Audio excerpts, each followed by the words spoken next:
Assalamualaikum warahmatullahi wabarakatuh. Salatullah salamullah ala toha Rasulillah. Salatullah salamullah ala Yasin Habibillah. Alhamdulillahi rabbil alamin wal aqibatu lil muttaqin fala udwana illa lil zalimin. Wassalatu wassalamu ala asrafil anbiya'i wal mursalin nabiyina wa habibina Muhammadin arsalahu wa rahmatan lil alamin. Yang saya muliakan para kiai, para alim, para ulama, para sesepuh dan bini sepuh, dan tak lupa para pendengar kultum saya di mana saja berada yang dirahmati Allah.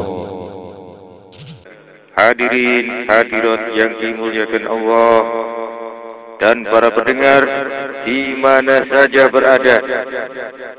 Allah SWT berfirman dalam surat Al-Isra ayat 70. وَلَقَدْ كَرَّمْنَا بَنِي آدَمَ وَحَمَلْنَاهُمْ فِي الْبَرِّ وَالْبَحْرِ وَرَزَقْنَاهُمْ مِنَ الطَّيِّبَاتِ وَفَضَّلْنَاهُمْ عَلَى كَثِيرٍ مِّمَّنْ خَلَقْنَا تَفْضِيلًا. Dan sungguh kami telah memuliakan anak turun Adam, dan telah kami sediakan juga bagi mereka kendaraan di darat dan di laut, serta kami berikan kepada mereka rezeki yang baik-baik, dan kami berikan pula kepada mereka kelebihan-kelebihan yang lebih utama dari kebanyakan makhluk yang telah kami ciptakan. Diriwayatkan dari Wahab bin Munabbih bahwa sesungguhnya baginda Nabi SAW bersabda, "Man shalla alayya asran faka'annama a'taqa raqabah." Barang siapa membaca salam untukku 10 kali, maka seakan-akan dia telah memerdekakan seorang budak. Diriwayatkan bahwa Ammar bin Ka'ab dan Abi Hurairah radhiyallahu an datang pada Rasulullah SAW dan keduanya bertanya, "Ya Rasulullah, man a'lamun nas?" Qala al-aqil. Qala man a'budun nas? Qala al-aqil. Qala man afdalun nas? Qala al-aqil. Bikulli syai'in alatul mu'minil al-aqlu wa likulli qaumin ra'in wa ra'il mu'minil al-aqlu wa likulli qaumin ghayatun wa ghayatul ibadi al-aqlu. Wahai Rasulullah, siapakah orang yang paling alim atau orang yang berilmu itu? Beliau menjawab, orang yang berakal. Mereka bertanya lagi, siapakah orang yang paling beribadah? Beliau menjawab, orang yang berakal. Mereka bertanya lagi, siapakah orang yang paling utama? Beliau menjawab, orang yang berakal. Tiap-tiap sesuatu itu mempunyai alat, dan alatnya orang yang beriman ialah akalnya.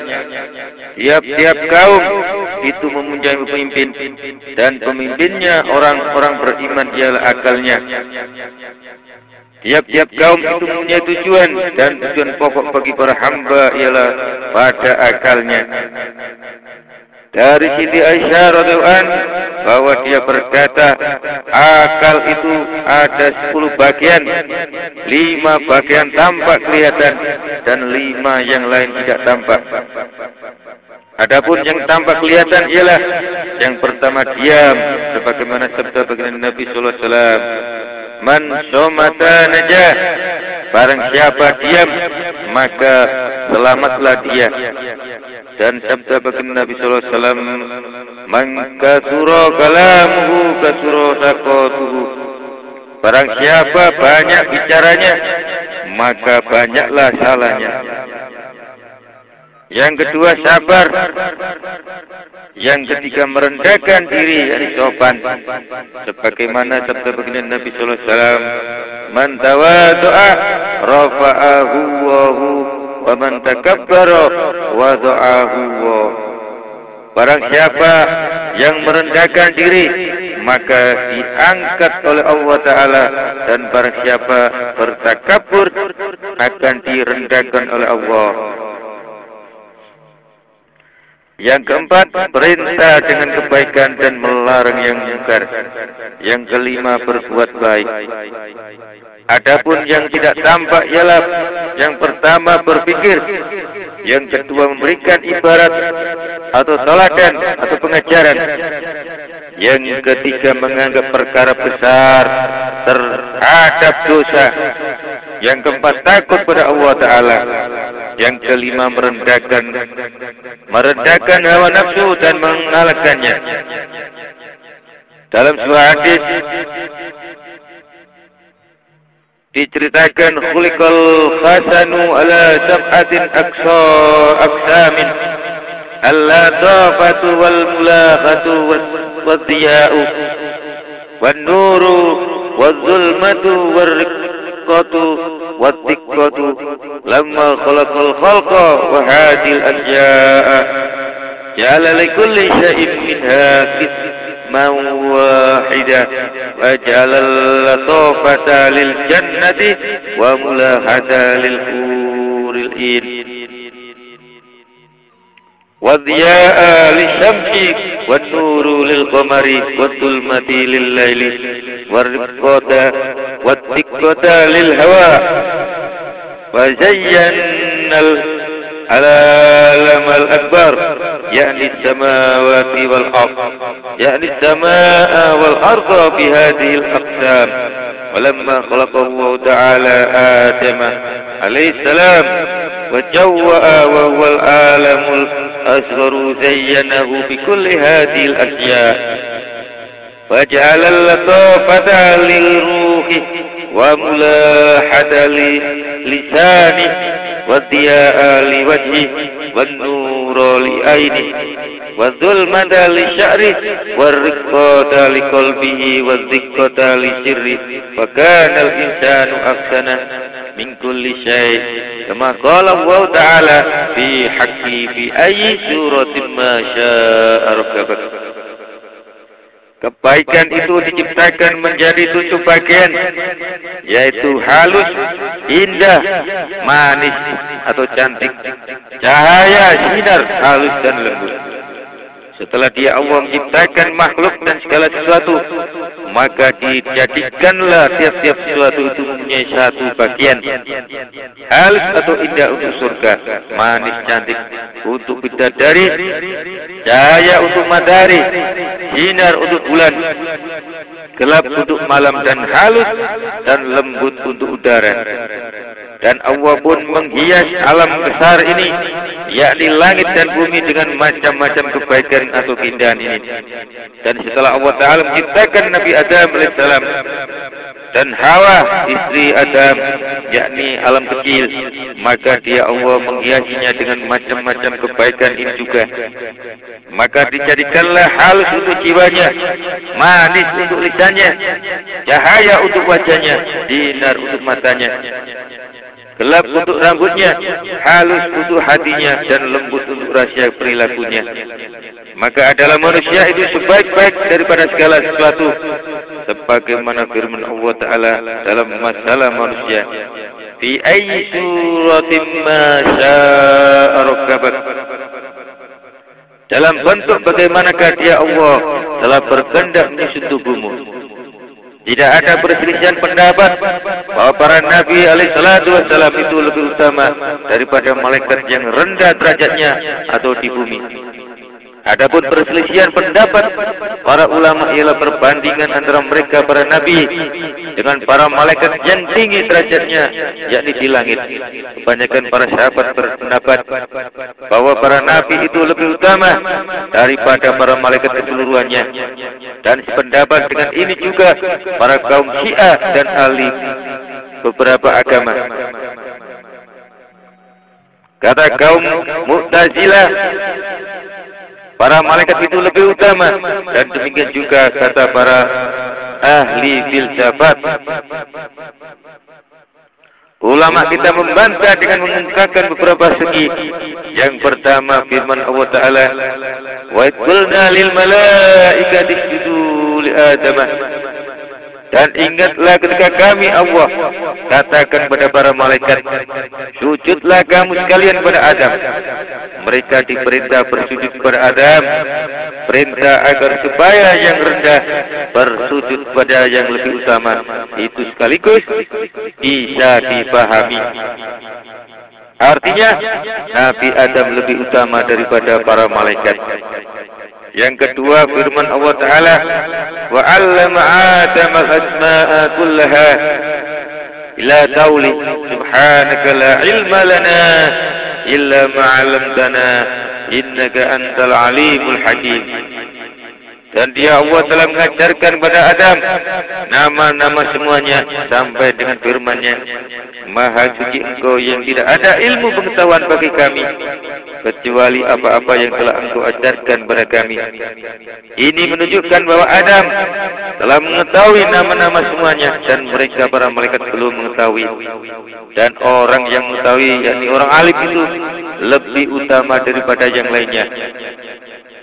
Allah Ta'ala telah berfirman, hal yastawil ladzina ya'lamuna wal ladzina la ya'lamun.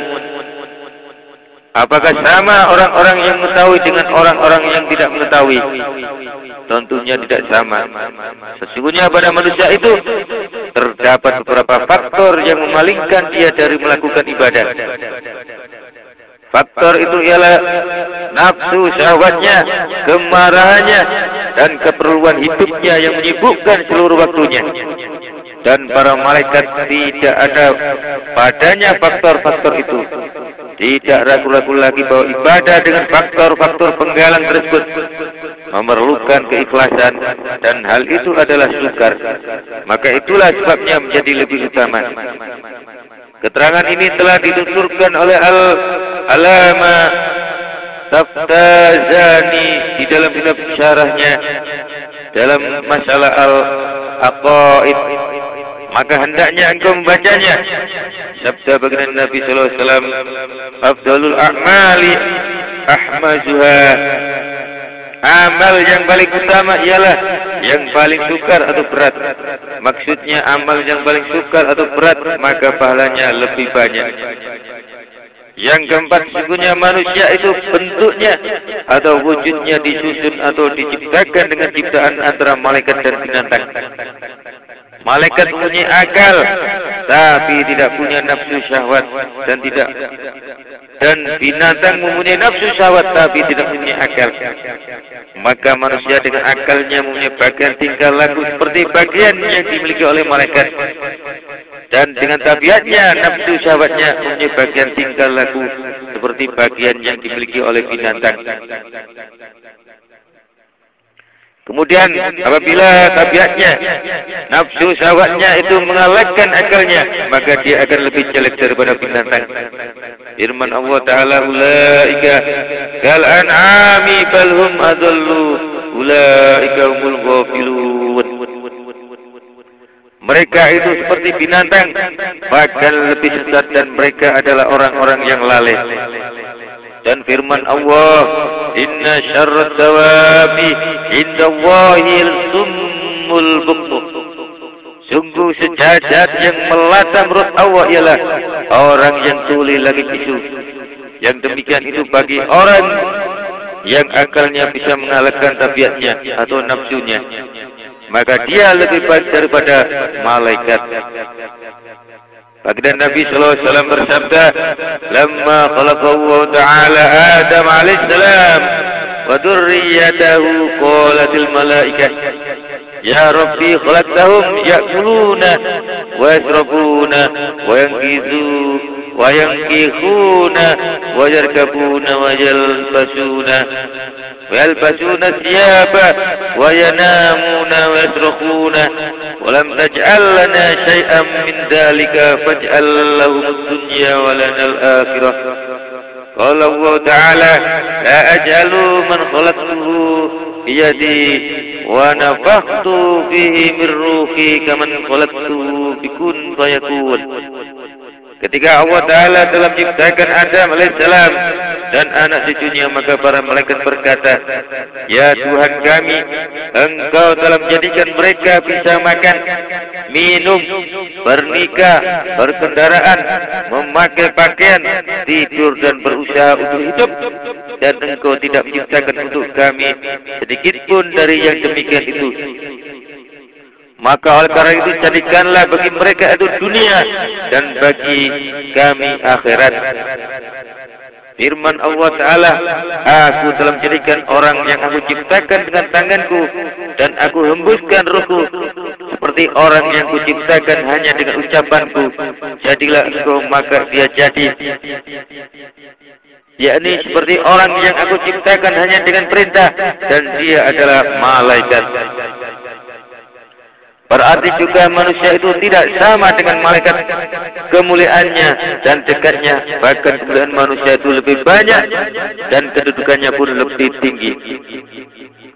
Diterangkan bahwa falak dan buruj itu diciptakan seperti susunan bentuk manusia.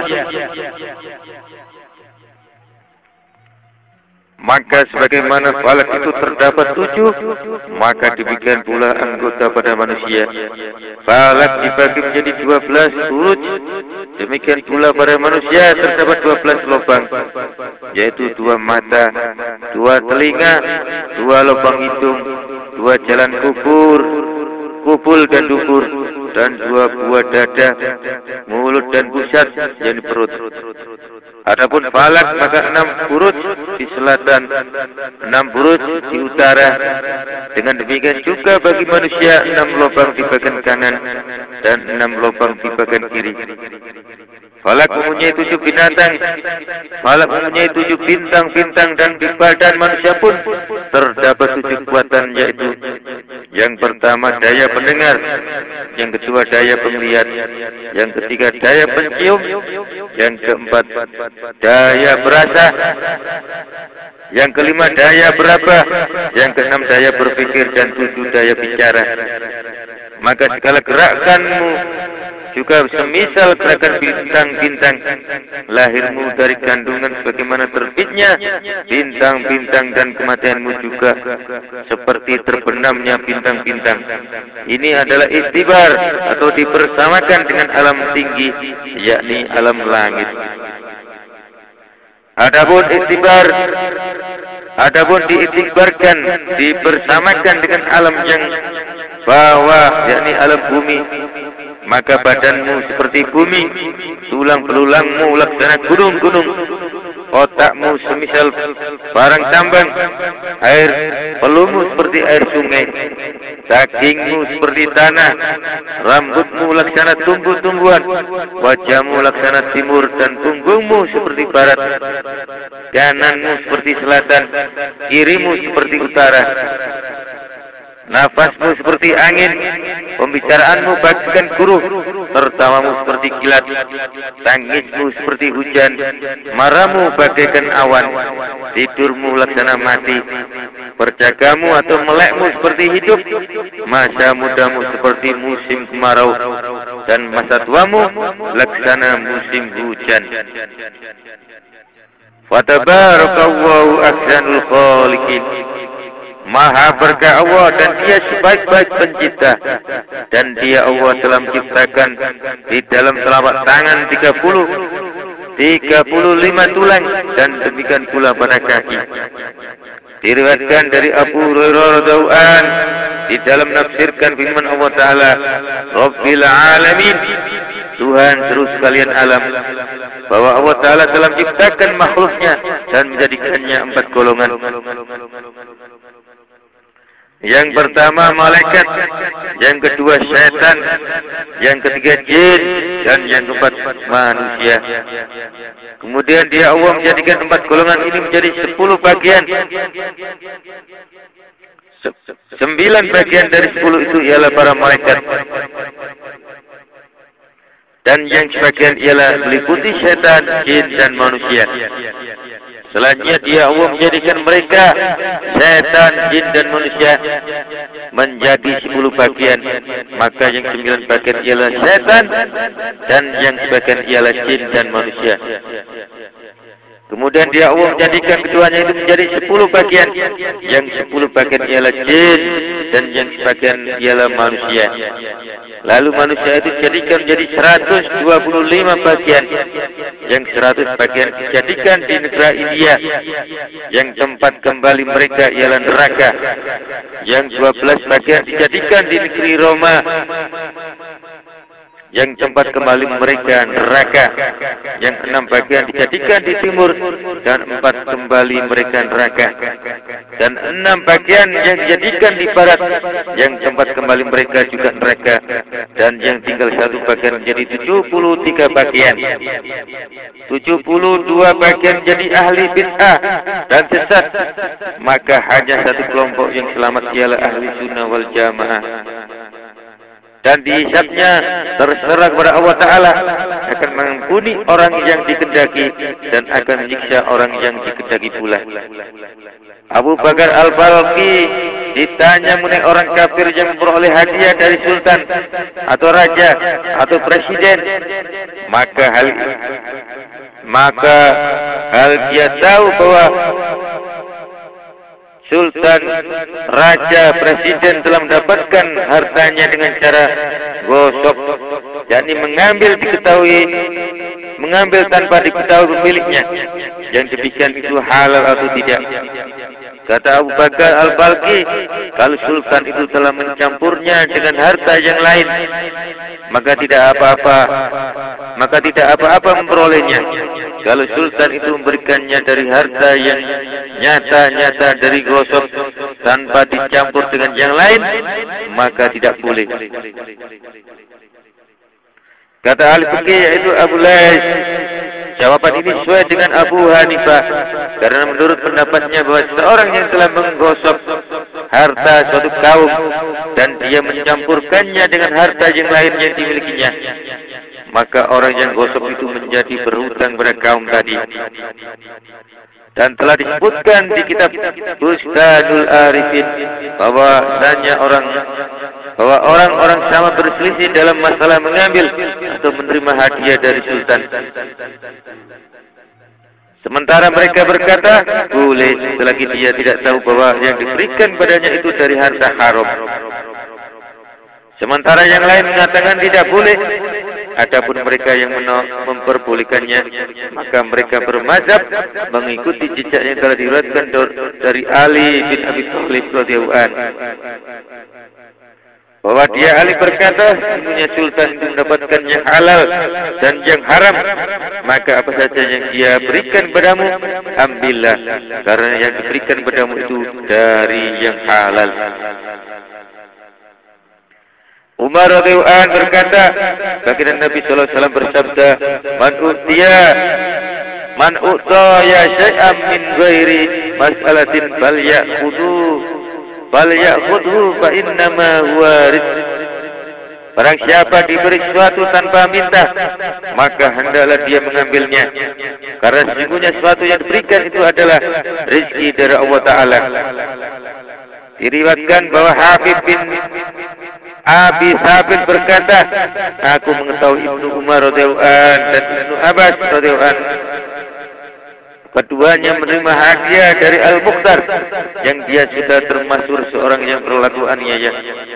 Muhammad bin Hasan telah meriwayatkan dari Abu Hanifah rahmatu alaih dari Hammadin bahwa Ibrahim an-Nakai rahimahullah telah keluar datang kepada Zuhair bin Abdullah al-Usdiyi dan adalah Zuhair itu seorang pegawai di Halwan. Ibrahim dan Abu Darin al-Hamdani rahimahullah datang untuk minta hadiah. Kata Muhammad rahimahullah, kita boleh mengambil hadiah itu selama kita tidak mengetahui pemberiannya itu betul-betul dari harta haram. Ini adalah kata Abu Hanifah. Aku katakan bahwa pada zaman kita sekarang ini tidak mungkin berpegangan dengan kaul atau pendapat yang paling hati-hati di dalam fatwa atau nasihat agama, karena jangkauan yang paling murni halalnya berdasarkan atas undang-undang wirai yang tinggi adalah termasuk sesuatu yang sulit sekali, terutama bagi para pelajar yang haknya dibayarkan dalam urusan agama. Bahkan syarak adalah pertimbangan yang jujur. Oleh karena itu segala sesuatu yang tidak dicela oleh syarak maka halal hukumnya dan sebagai rahmat daripada Allah Ta'ala kepada para hambanya. Apabila seorang berpegangan dengan syarak maka tidak boleh bagi orang lain mengungkirinya. Cara mengungkirinya itu berarti meremehkan pada syarak itu sendiri. Dan orang yang meremehkan syarak dikhawatirkan hilang imannya. Kalau nyata-nyata demikian maka wara' dan takwa pada zaman sekarang ini ialah agar supaya apa saja yang sudah di tangan seseorang tetap dianggap milik yang halal selama tidak yakin bahwa sesuatu itu memang haram adanya, atau barang gosoban atau barang curian, dan meskipun telah diketahui bahwa dalam hartanya itu terdapat juga yang haram. Harang Khadikan telah memberikan fatwanya, seorang yang datang kepada sultan kemudian dia dijamu dengan hidangan, apabila dia tidak tahu dengan yakin bahwa hidangan itu hasil dari ghosab maka halal baginya dan boleh dimakan, karena segala sesuatu itu asal mulanya adalah mubah kecuali apabila dia telah yakin bahwa hidangan itu hasil dari ghosab maka tidak halal. Allah Ta'ala berfirman di surat Yasin ayat 41-42, wa ajatul lahum anna khamalna dzurriyyatahum fil fulkil mashhur wa khalaqna lahum min mislihi ma yarkabun. Dan tanda yang besar dari kami yang menunjukkan akan kesempurnaan kuasa kami bagi mereka, agar supaya mereka mau menjadikan dalil atas kebenaran kami, bahwa kami dengan besaran kami telah kami angkut para ayah dan para nenek moyang mereka di dalam perahu. Yang dimaksud dengan kata zuriya ialah memang para ayah dan para nenek, meskipun sebenarnya zuriyatun itu artinya anak cucu yang penuh. Yang dimaksudkan dengan perahu di sini ialah perahu Nabi Nuh alaihissalam, dan mereka adalah anak turun orang-orang yang diangkut bersama-sama dengan Nabi Nuh alaihissalam, dan mereka masih berada di lambung para ayahnya. Sementara ulama menerangkan bahwa yang dimaksud dengan perahu yang penuh ialah perahu zaman sekarang, dan anak turun mereka di dalam sebuah perahu yang berjalan di lautan mempunyai tangan dan kaki, dan perahu itu bisa menempuh jarak jauh yang 20 hari hanya dalam 1 hari saja. Ini semua adalah menunjukkan kesempurnaan kuasa kami, dan telah kami ciptakan pula baginya dari semisal perahu itu suatu kendaraan yang bisa mereka naiki. Ada yang menerangkan bahwa yang dimaksud dengan perahu di ayat ini ialah perahu yang dibuat sudah perahu Nabi Nuh alaihissalam, dan seperti bentuk perahu Nabi Nuh alaihissalam. Ada yang menerangkan bahwa maksud perahu ialah perahu kecil yang berjalan di sungai-sungai seperti perahu-perahu besar yang berjalan di laut. Ini adalah keterangan Qatadah, Dahak dan lainnya. Diriwayatkan dari Ibnu Abbas radhiyallahu anhu bahwa sesungguhnya yang maksud dengan semisal perahu ialah onta di darat seperti perahu di laut, yakni telah kami ciptakan bagi mereka di laut beberapa perahu yang mereka naiki, dan telah kami ciptakan pula bagi mereka di darat ialah onta, kuda dan himar juga bisa mereka naiki. Ini semuanya menunjukkan atas kekuasaan kami dan kekuatan kami. Hadirin hadirat yang dimuliakan Allah dan para pendengar di mana saja berada, mudah-mudahan sekelumit apa yang saya sampaikan ini mudah-mudahan ada manfaatnya. Ihdinas siratal mustaqim. Wassalamualaikum warahmatullahi wabarakatuh.